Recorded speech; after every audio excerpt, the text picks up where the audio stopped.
What is up, everyone? Hope you all are having an amazing, beautiful day as always. And in this video, I want to talk about third-person peeking in Destiny 2 and how it affects the game in general, and why I think it isn't really that great for Destiny 2's PvP. So if you guys do enjoy the video, and only if you do, a like and a sub truly does help me out a lot and is very, very appreciated. You'll find some awesome builds, guides, and some beautiful gameplays on the channel. And I also do stream on YouTube every Tuesday, Thursday, and Saturday. I truly am blessed with the chillest and most positive community out there, so yeah, I hope to catch you on stream. So why do I think 3-peeking is hurting PvP? Well, there's a few reasons for that. For example, it really takes away from making smart plays, good positioning, well-timed flanks. All these things are pretty much impossible in Destiny 2. And I've heard a lot of people say that 3-peeking only affects top-tier players. But honestly, I don't think that is the case. I feel like it affects all of us, including you that took time to click on this video. And by the way, thank you for that. But in order to get a better idea on why I think that is, let's take a closer look at 3-peeking, and then let's talk about how it affects new players, experienced players, and average or even top tier players. Let's take a look at this scenario right here. You look at the map on the top left, you see there's no one there, right? So you pull out a sniper and you're trying to locate your enemies. But however, the enemy team already did some awesome callouts. They know where to expect you, and that player right there is ready to take the shot. I feel like in this situation, that should be rewarded, and that enemy player should be able to get the kill, right? That's how it's supposed to be. But the second you just emote around the corner, all of that is just non-existent.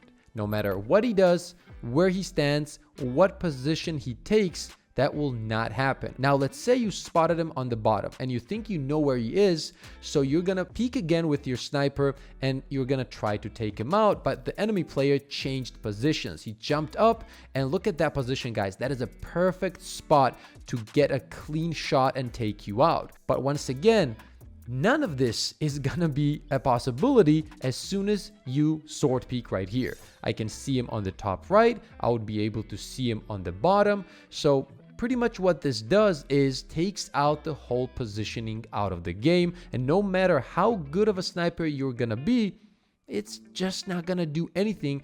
And it definitely takes away from modes such as trials and competitive. Right here, you can see that I can pretty much see the whole area in front of me just by emoting or sword peeking around the corner. And please keep in mind, this isn't an issue just for sniping. If you're using a shotgun or any other weapon, pretty much, it doesn't matter. Your enemy player will always be able to locate you and just play it safe, play super energy, ability energy, whatever it is, and then push whenever they feel comfortable. That's just how it's gonna be until this issue is fixed. There's just so many ways you can utilize this, both offensively and defensively.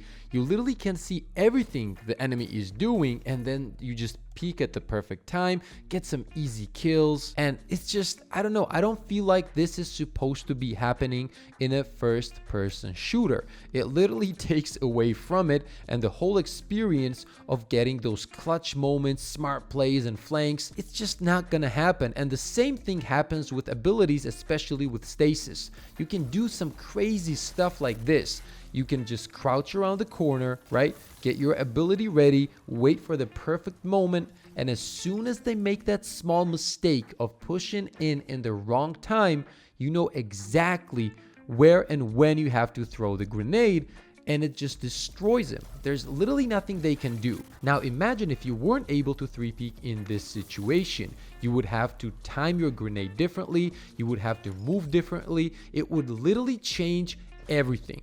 So as you guys can see, everything that we went over truly does change the way Destiny 2 is played. And it doesn't really matter if you're an average player or top tier, and here's why. Let's say you want to be good with snipers. You're just jumping into the game, you like sniping, and you want to be good at it, which by the way is highly dependent on positioning and timing. I would even say that if you're not the best shot like the top tier players, if you are able as an average player to position yourself well and move from one spot to another fast to confuse your enemy, you will be a successful sniper, and then with time your aim also becomes better. However, everything I just mentioned gets neglected by 3-peaking. It doesn't matter if you're in an amazing spot. It doesn't matter that you swap positions to confuse your enemy. None of these things matter, and as a new or average player, this can get very demoralizing. You keep trying to learn the maps, you want to get better with your shots, and meanwhile Bob is standing over there with his sword out laughing at you as you're trying to get a good position.